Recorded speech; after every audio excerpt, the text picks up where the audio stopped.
In the last lecture, we have seen formation of stationary waves as well as what are the conditions for nodes and antinodes. So, ज्यावेळी stationary waves produce होतात, then we have seen the resultant wave as equation y is equal to a sin omega t, where a is equal to 2a cos 2 pi x upon lambda. G resultant wave आहे त्याचा amplitude हे 2a cos 2 pi x by lambda या फॉर्म्युल्याने आपण represent करू शकतो.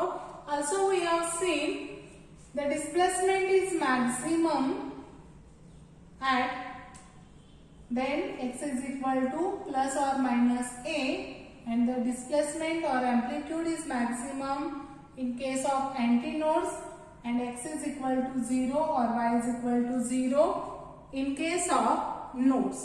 Nodes असतील तर x ची व्हॅल्यू ही काय असते 0 असते, किंवा इथं जे डिस्प्लेसमेंट आपण घेतलेलं होतं हे जे y आहे ते काय असेल इथं 0 असेल, किंवा त्याची व्हॅल्यू ही काय असते प्लस ऑर मायनस a असेल. तर नोड आणि अँटीनोड या ठिकाणी नोडच्या ठिकाणी अँप्लिट्यूड हे सगळ्यात कमी असतं, इक्वल टू 0 असेल. अँटीनोडच्या ठिकाणी जे अँप्लिट्यूड आहे ते सगळ्यात जास्त असतं, ते किती असणार आहे equal to plus or minus a. आता इथे आपण हे amplitude a equal to 2a cos 2 pi x upon lambda हा जो फॉर्म्युला आपण कन्सिडर केलेला आहे त्याच्यामध्ये हे जे 2 pi by lambda आहे 2 pi by lambda याच्यासाठी काही वेळेला सबस्टिट्यूशन हे k ठेवलं जातं. k इज इक्वल टू काय घेतलं जातं 2 pi by lambda. आता बुक मध्ये पुढे पण तुम्हाला हे दिलेले k तिथे यूज केलेले आहे. तर हा k कुठून येतो तर 2 pi by lambda. मग जर आपण याच्यामध्ये 2 pi by lambda साठी k सबस्टिट्यूट केलं तर a काय असणार आहे a is equal to 2a cos kx. काय असेल a is equal to 2a cos kx. तर आता a is equal to 2a cos kx याच्यावरून आपल्याला काही केसेस इथे कन्सिडर करायचे आहेत. आता हे जे इक्वेशन आहे y is equal to a sin omega t. आता हे जर डिस्प्लेसमेंट आपल्याला मॅक्झिमम हवं असेल तर या sin ओमेगा t ची व्हॅल्यू ही काय असायला पाहिजे इक्वल टू 1 असायला पाहिजे, कारण आपल्याला माहिती आहे sin थीटाच्या ज्या व्हॅल्यूज आहेत sin थीटाच्या व्हॅल्यू या 0 to 1 व्हॅल्यू होतात. मग याच्यामधली मिनिमम व्हॅल्यू 0 आहे आणि मॅक्सिमम काय 1 आहे. मग जर ही व्हॅल्यू आपल्याला मॅक्सिमम पाहिजे असेल, रिझल्टंट वेव्हचं डिस्प्लेसमेंट जर मॅक्सिमम हवं असेल तर sin ओमेगा t हे 1 असायला पाहिजे. मग जर आपण कन्सिडर केलं if sin omega t is equal to 1, जर sin omega t equal to 1 असेल then there is maximum displacement. त्यावेळी तिथं डिस्प्लेसमेंट हे काय असेल मॅक्झिमम असेल. आता डिस्प्लेसमेंट मॅक्झिमम कुठे असतं तर एकतर एक्स्ट्रीम पोझिशनला आपण कन्सिडर करतो, मग ती पॉझिटिव्ह असते किंवा निगेटिव्ह असते. मग जर sin ओमेगा t 1 असेल आणि तिथे जर मॅक्झिमम डिस्प्लेसमेंट असेल तर त्याच्यामध्ये हे a आपण काय घेतलेलं आहे 2a cos kx. तर त्यावेळी जर cos kx पॉझिटिव्ह असेल, cos kx is positive, then the displacement is maximum and in positive direction. कुठं असणार आहे पॉझिटिव्ह डायरेक्शनला असेल. म्हणजे y जे आपण कन्सिडर केलेलं आहे ज्यावेळी आपण या x ऍक्सिसच्या अलॉंग या वेव्हचं डिस्प्लेसमेंट कन्सिडर करतो तेव्हा हे जे डिस्प्लेसमेंट त्या वेव्हचं किंवा पार्टिकल्स व्हायब्रेट होणार आहे ते जे डिस्प्लेसमेंट आहे ते डिस्प्लेसमेंट इथं कुठं असणार आहे तर पॉझिटिव्ह डायरेक्शनला असेल. तर if sin omega t is 1 then displacement is maximum. If cos kx is positive, maximum displacement is in positive direction. If we consider cos kx is negative, cos kx ची value ही जर negative असेल then maximum displacement is in negative direction. त्यावेळी displacement हे negative डायरेक्शनला असणार आहे. आता आणखी एक कंडिशन म्हणजे जर आपण मिनिमम कन्सिडर केलं, हा जो साइन ओमेगा टी आहे तो जर 0 असेल, साइन ओमेगा टी जर 0 असेल, then there is minimum displacement. त्यावेळी तिथे डिस्प्लेसमेंट हे काय असणार आहे, मिनिमम असेल आणि पार्टिकल्स हे त्यांची मीन पोझिशन क्रॉस करतात. ज्यावेळी साइन ओमेगा टी ची व्हॅल्यू 0 असते, all the particles cross their mean position. ते मीन पोझिशन क्रॉस करणार आहे, त्याच्यामधले काही पार्टिकल्स हे पॉझिटिव्ह डायरेक्शनला असतील आणि काही पार्टिकल्स हे निगेटिव्ह डायरेक्शनला असतील. काही पार्टिकल्स पॉझिटिव्हला असणार आहेत आणि काही पार्टिकल्स हे निगेटिव्ह डायरेक्शनला असतील. तर इथे जर साइन ओमेगा टी 1 असेल आणि कॉस के एक्स पॉझिटिव्ह असेल तर डिस्प्लेसमेंट मॅक्सिमम असणार आहे आणि ते पॉझिटिव्ह डायरेक्शनला असेल.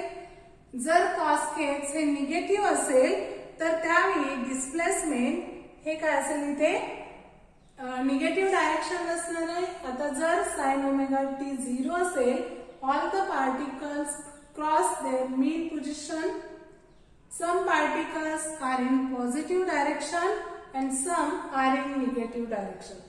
आता इथे आपण घेताना मगाशी मी तुम्हाला सांगितलं एक्स इज इक्वल टू 0 असतं, x is equal to plus or minus a असते. आणि आता आपण काय बघितलंय, साइन ओमेगा टी 1 असेल तर मॅक्सिमम डिस्प्लेसमेंट असेल आणि साइन ओमेगा टी 0 असेल तर त्यावेळी मिनिमम डिस्प्लेसमेंट असेल, म्हणजे पार्टिकल्स त्याची मीन पोझिशन क्रॉस करत असणार.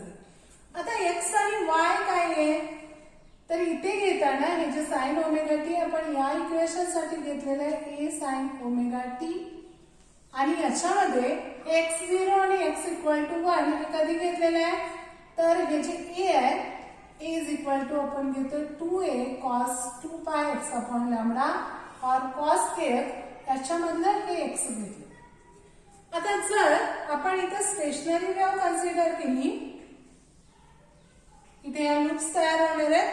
आता वेव्हची डायरेक्शन कोणती आहे, तर वेव्ह या डायरेक्शननी प्रपोगेट होते.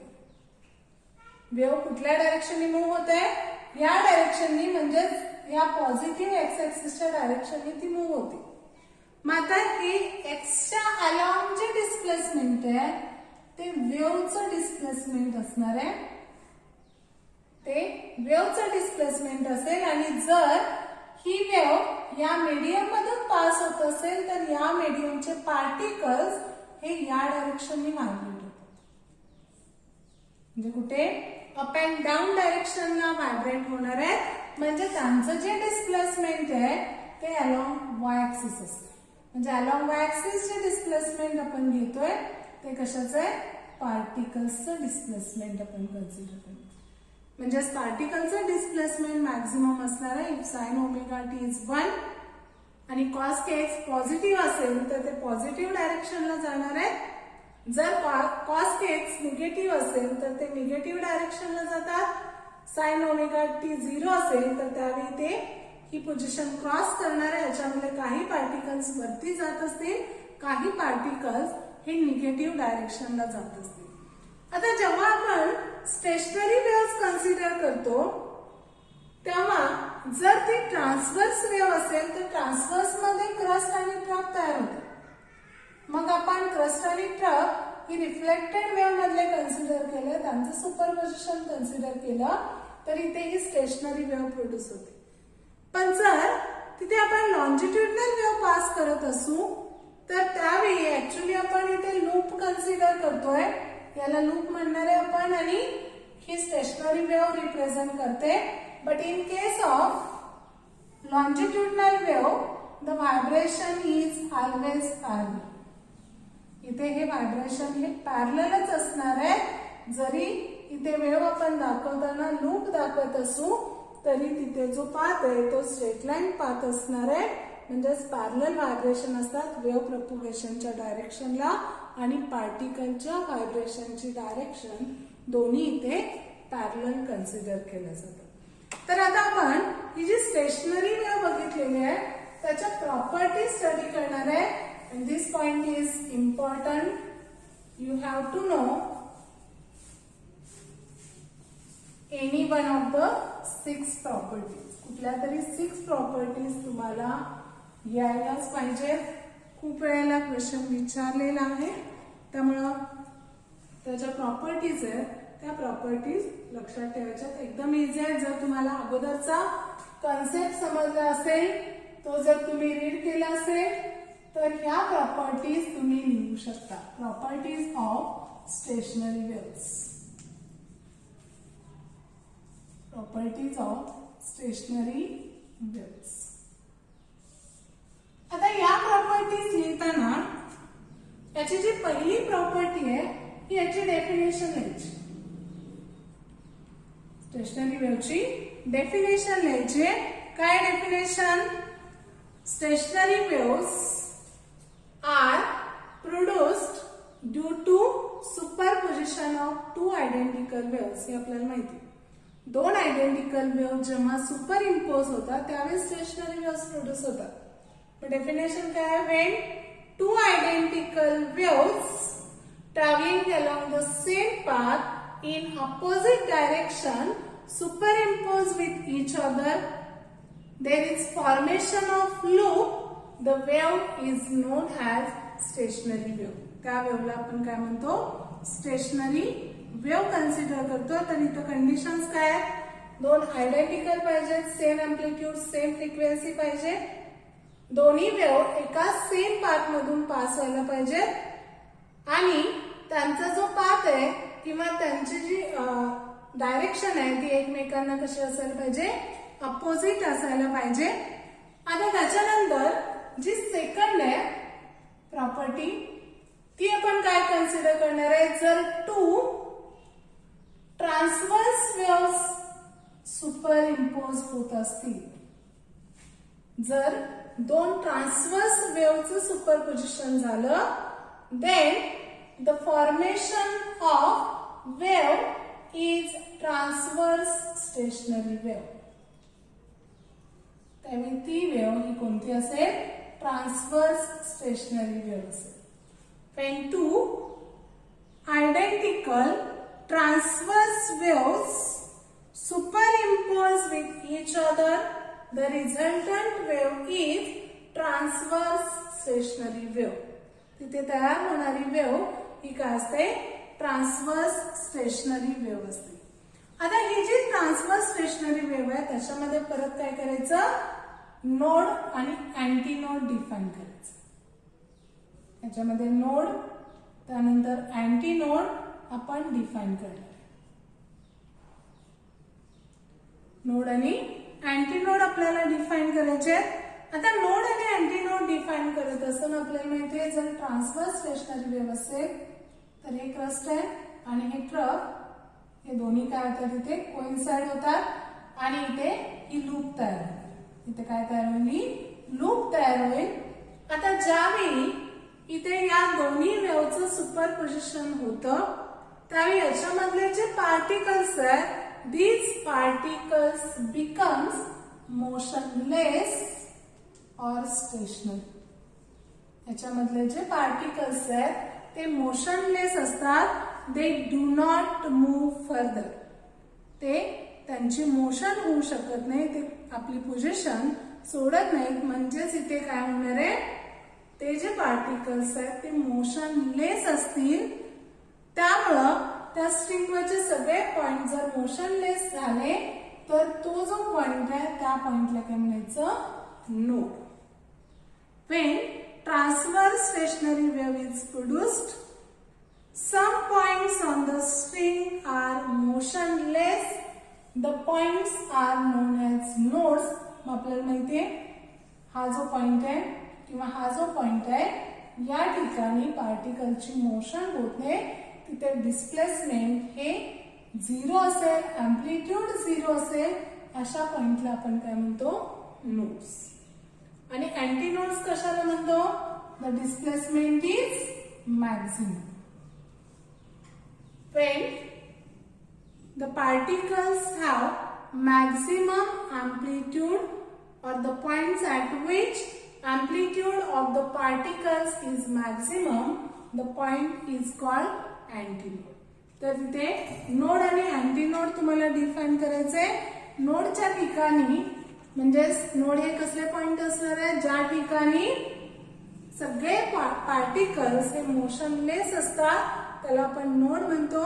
ज्या ठिकाणी पार्टिकलचा अँप्लिट्यूड हे मॅक्झिमम असेल त्याला काय म्हणायचं, अँटीनोड्स.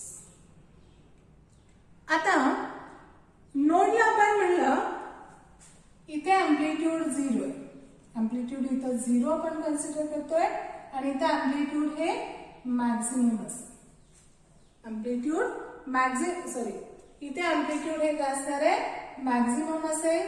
म्हणजे अँटीनोडच्या ठिकाणी अँप्लिट्यूड मॅक्झिमम असेल, नोडच्या ठिकाणी अँप्लिट्यूड हे काय असणार आहे, 0 असेल.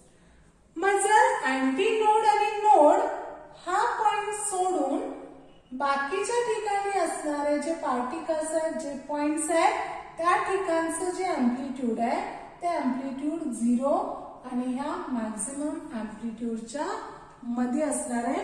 आणि मॅक्झिमम अँप्लिट्यूड आपण काय घेतो, इक्वल टू ए, म्हणजे प्लस और मायनस ए आपण कन्सिडर करतो. तर points between nodes and antinodes, points between nodes and antinodes vibrates with amplitude between 0 and a. 0 आणि a याच्या मधल्या अँप्लिट्यूडनी सगळे पार्टिकल्स हे काय होतात, व्हायब्रेट होतात. हा एक पॉइंट तुम्ही याच्यामध्ये ऍड करू शकता. तर पहिल्यांदा काय केलं आपण, डेफिनेशन दिली. Two identical waves superimposed with each other, traveling along same path in opposite direction. There is formation of loop. The wave is stationary wave. Second case, when two transverse waves superimpose or interfere with each other, the resultant wave is transverse stationary wave. त्याच्यामध्ये आपण node define केलं. The points at which the particles of the medium are motionless, the points are known as nodes. The points at which amplitude is maximum, that point is known as antinode. And the points between node and antinode vibrates with amplitude having values between 0 and a. 0 आणि a याच्यामध्ये हे काय होणार आहे, vibrate होणार. आता त्याच्यानंतर third तुम्ही डिफाइन करू शकता. जर दोन लॉन्जिट्युडनल वेव्स सुपर इम्पोज झाला तर त्यावेळी तयार होणारी जी वेव्ह आहे त्याला काय म्हणायचं, longitudinal stationery wave. Longitudinal stationery wave. when two identical longitudinal waves superimpose or interfere with each other, the wave is called longitudinal stationary wave.